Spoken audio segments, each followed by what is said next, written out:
So my agony aunties, Emily and Sophie, my husband is unkind to me and freely allows his own frustration and anger to flow to me and our children.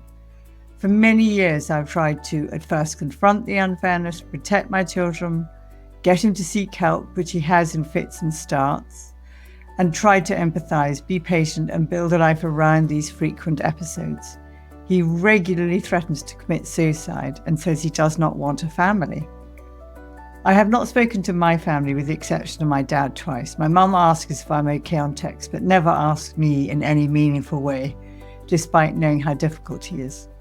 I feel crippled by his ability to bring my day down so regularly. I don't know whether leaving him would be better. I am tired, wounded, sad, and feel hugely protective towards my children. It's a very sad, tough question. Yeah. And initially I just want to say how sorry I am that feels like it's been chronically hard for a very long time, and that you've reached a point where you feel, at this sort of despair, like I don't know how to do this. Wit's end. It also sounds like you've put a huge amount of effort into trying to support your husband to be more well, to change, to get support. And that has been pretty fruitless for both of you. So I think in these moments, it's helpful to think, well, where do I have agency? What can I control and what can I not control? And the one place that you do still have agency is with yourself. And it sounds like the support network is pretty thin on the ground for you. And so my first thought from your family, and you didn't mention where friends are, but it sounds like you haven't talked a lot about it. I'd be thinking about, okay, supporting yourself, and in particular, and this may not apply to you, but it might be a useful literature for you to look into, is for people who've been in long-term relationships with people who suffered from mental health, addiction, and sort of chronic mental illness, then often a sort of difficult dynamic can emerge that can sometimes be called codependency, where your sort of attempts to adapt around this very dysfunctional person creates a dysfunctional dynamic where you both feel very sort of at the behest of this person's behavior, but also become quite controlling because you're trying to manage the chaos all the time and make it better. You sort of hijack each other, don't you, in a very negative cycle. Yeah, and it can be horrible for you and quite unhelpful for the dynamic and for the actually helping the other person to get well. And so I would look into that literature of codependency. The AA have CODA. If you look into it and think, oh, I recognize a lot of this for myself, then they run groups just like AA, CODA groups, codependency groups that you can get support in, where other people have shared experience. And there's also a good book called Codependency No More. Someone Beatty, I'll look it up when we put it in the show notes. But I would be looking to, okay, how can I best support myself? And from there, then you can start to really unpick the question for yourself about staying or leaving, because it's a very hard, from the question, I don't think that's something that we can really offer advice on from here with the amount of information we have and not knowing you. But I think getting spaces where you could try and figure out, okay, would I be more well and would my children be more well if we can be apart from him? Or would we be more well?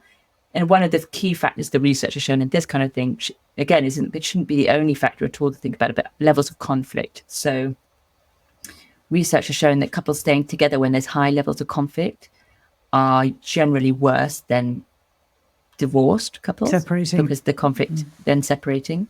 If there are low level conflicts, then there's multiple factors probably to work through. So to add to the complexity of that is that if you're conflicted while you are together, the conflict of the separation is likely to be very high and very difficult.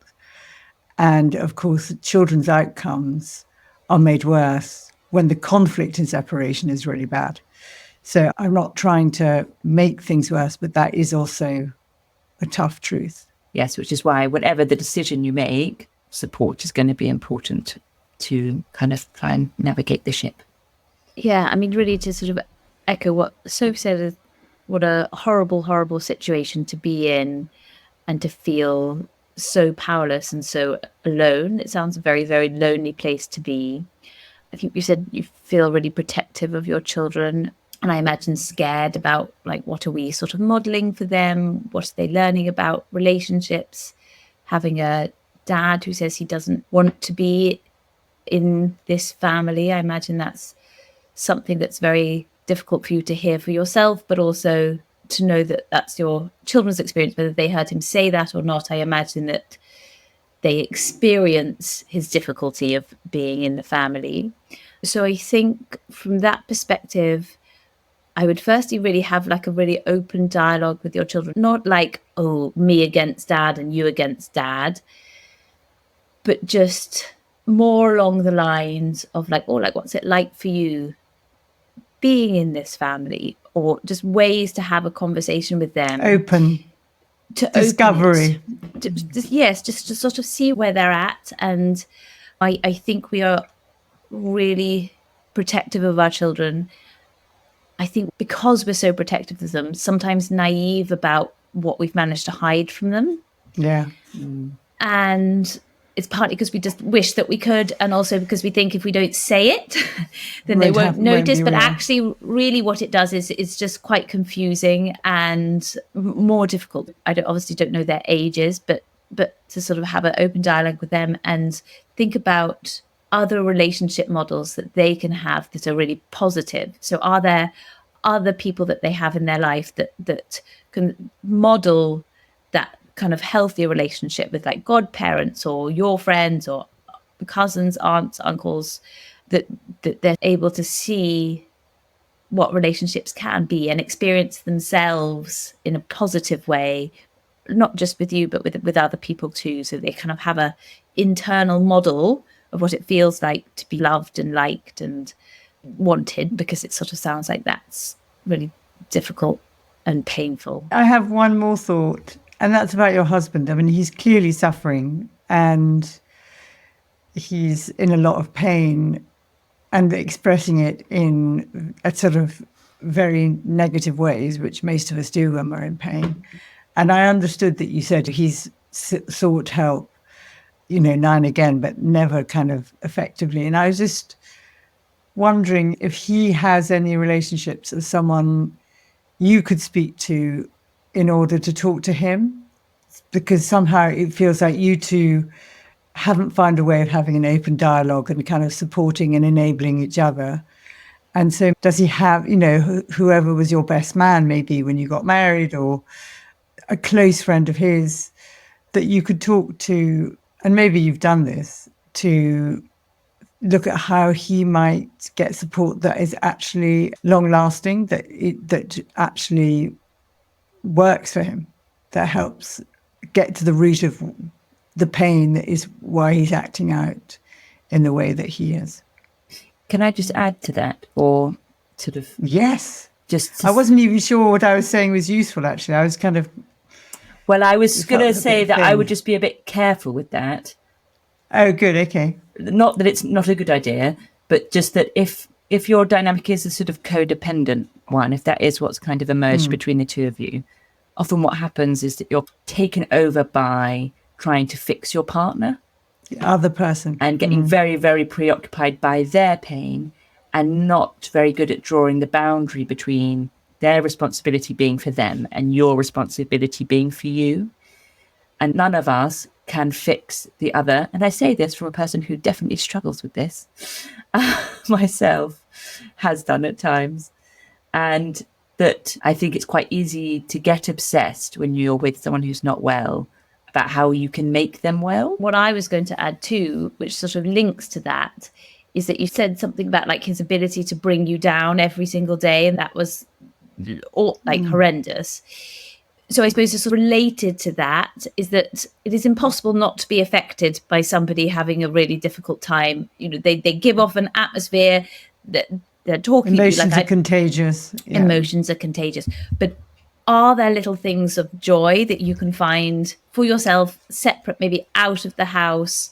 Like I do it's so geeky, but I do like Zumba once a week. It's sort of fun and it brings me joy. Are there things that you can find in your day that bring you joy that then you can sort of hold on to when you're in that atmosphere, that sometimes maybe you do have to just sort of switch off a bit and just zone out and go to those places of those things that have given you some sort of solace or like feeling good in your body or whatever it is, so that he doesn't have so much control over every aspect of your emotional experience? So I have a question, and I don't know that we have an answer, is that, if you listen to Dan Siegel and Terry Real about relationships, it's that we are interrelated. Dan Siegel talks about me and we, and that it's relational, that you affect each other, and that if you're, thing of creating a boundary with the idea of codependence can also be seen as withdrawing. And how do you stay in relationship and have a relational dialogue whilst you may be codependent? Does that make sense? Do you mean in a sense that all relationships has some dependency and that's a healthy thing? And that you affect each other. Yeah, so that's an inherent part of relationship, is that? And healthy relationships are muis, as Dan Siegel says. Firstly, Dan Siegel talks a lot about sort of integration. That's integration of yourself as well as with the people around you and the environment around you. So it can be much more macro than just like me and the person that I'm in this intimate relationship. Yes, that's true. That's a very good point. Yeah. I suppose that's part of it. But the other part of it is that in long-term relationships, this sounds like it's been in this really chronic state for a long time. But often relationships ebb and flow, and there might be times where it's more possible to be integrated and connected, and other times actually to sort of stay connected to yourself, you need more space. So I sort of think of it more as a like coming together and a going apart across time, maybe True. more than like this one fixed moment. We sort of always need to be connected. I don't know. So yeah, entwined. I think that those sort of places of like, where do the boundaries lie between me and us in an ideal healthy relationship, which none of us are in all the time, it is an ongoing dialogue of some kind between you and your partner, whether that dialogue looks like having the odd fight or it's an active conversation about like, oh, this is something we always do and I always try and make you better and I need to step back now, we know our pattern. That the negotiation of where's the healthy, happy place for closeness for us.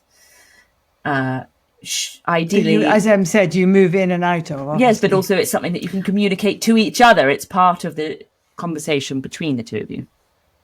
Yes, and to a degree, the other person has to be open to that conversation. Like one person can't do you can't do it for them. it all.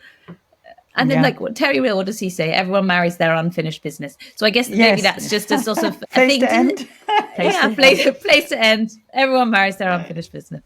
Now you can all go away with that and have a good old chew. Thank you for your question, and I hope we've given you something that is useful. Thank you for listening, and do continue sending us your questions. Many thanks.